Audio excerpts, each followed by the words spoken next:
Bayangkan dunia tanpa internet, tanpa media sosial, tanpa streaming, atau bahkan mesin pencari. Sulit bukan? Mari kita bahas dari awal. Dari sebuah masa di mana koneksi itu bukan tentang sinyal, tapi tentang kekuatan komunikasi dunia yang sedang mencari bentuknya. Kisah internet dimulai bukan di Silicon Valley, tapi di tengah ketegangan perang dingin antara Amerika Serikat dan Uni Soviet.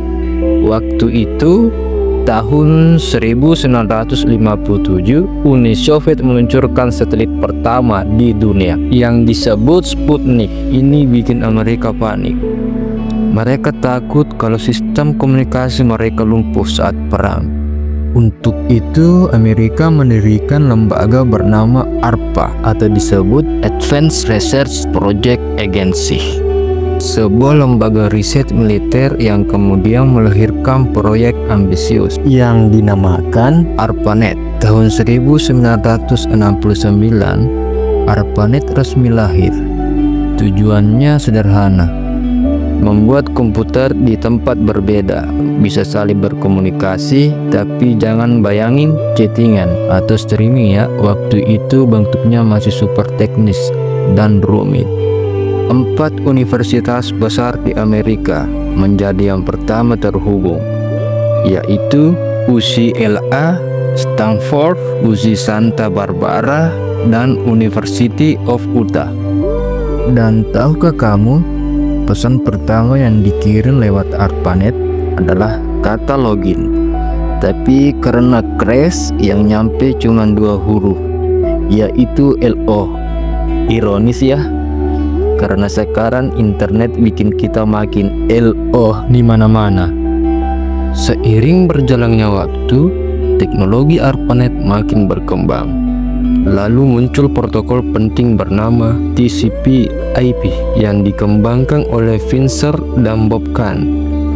Ini adalah bahasa universal yang bikin komputer bisa ngobrol satu sama lain.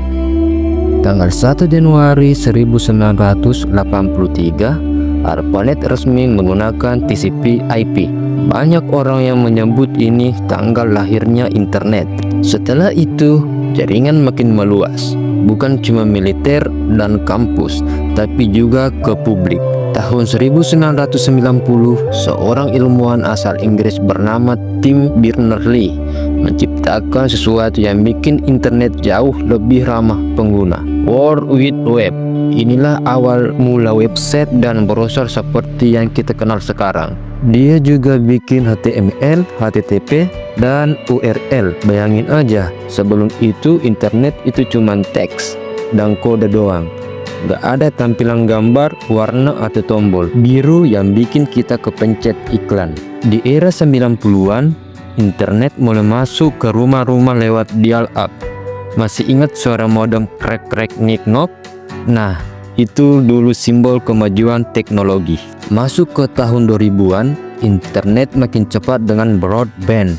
Lalu hadir smartphone, media sosial, cloud streaming, dan segalanya berubah dan menjadi terkoneksi tanpa batas. Sekarang internet bukan cuman alat, tapi bagian dari hidup.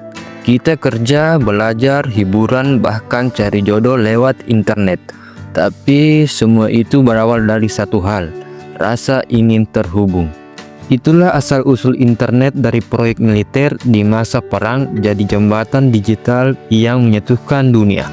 Dan di luar negeri seperti Amerika, Jepang, atau negara-negara Eropa, istilah pulsa itu hampir tidak dikenal. Tapi bukan berarti mereka enggak punya sistem serupa. Mereka pakai 2 jenis utama. Yang pertama dan paling umum adalah paket langganan bulanan atau subscription plan. Paket orang-orang di sana biasanya bayar sekali per bulan. Dapat kuota internet, nelpon, dan SMS. Pembayarannya langsung ditarik dari kartu kredit, debit, atau rekening bank. Biasanya ini berbentuk kontrak selama 12 bulan atau 24 bulan. Jadi sekali daftar mereka bisa pakai terus-terusan dan enggak perlu mikirin isi ulang lagi kayak kita di Indonesia. Dan yang kedua, kartu SIM prabayar atau prepaid SIM, mirip seperti sistem pulsa di Indonesia. Mereka beli SIM, isi saldo, biasanya disebut kredit atau top up, lalu beli paket internet dari saldo tersebut. Ini biasanya digunakan oleh mahasiswa atau turis, orang yang nggak mau terikat kontrak bulanan. Jadi kalau kamu mau ke luar negeri dan beli SIM card, kamu akan top up, tapi mereka nggak bilang isi pulsa ya, lebih ke edge balance atau top up my credit.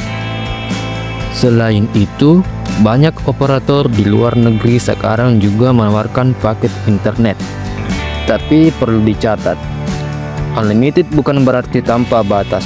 Biasanya ada FUP, Fair Usage Policy, yang bikin kecepatan internet turun kalau dipakai berlebihan. Coba kita lihat beberapa negara dengan sistemnya. Misalnya Amerika Serikat. Mereka pakai provider seperti T-Mobile, Verizon, AT&T pakai sistem bulanan dan prepaid. Tapi mayoritas pengguna pilih langganan bulanan. Kalau Jepang banyak yang pakai paket kontrak jangka panjang, tapi buat turis. Ada SIM card berbayar dengan kuota terbatas. Dan negara-negara Eropa seperti Jerman dan Belanda, sistemnya fleksibel. Bisa prepaid, bisa postpaid. Bahkan top up bisa dilakukan lewat minimarket atau aplikasi. Jadi, meskipun pulsa dalam arti harfiah cuman populer di negara-negara seperti Indonesia, sistem prabayar dan top up tetap ada di luar negeri. Hanya beda istilah dan cara kerjanya. Dan inilah bukti kalau setiap negara punya cara unik dalam menjalani era digital, tergantung budaya, teknologi, dan gaya hidup. Dan mungkin di masa yang akan datang, sistem internet akan berubah lebih canggih dan fleksibel. Jika kalian suka pembahasan seperti ini, jangan lupa like, share, dan subscribe. Tulis juga di kolom komentar, kamu mau tahu sistem digital di negara mana lagi?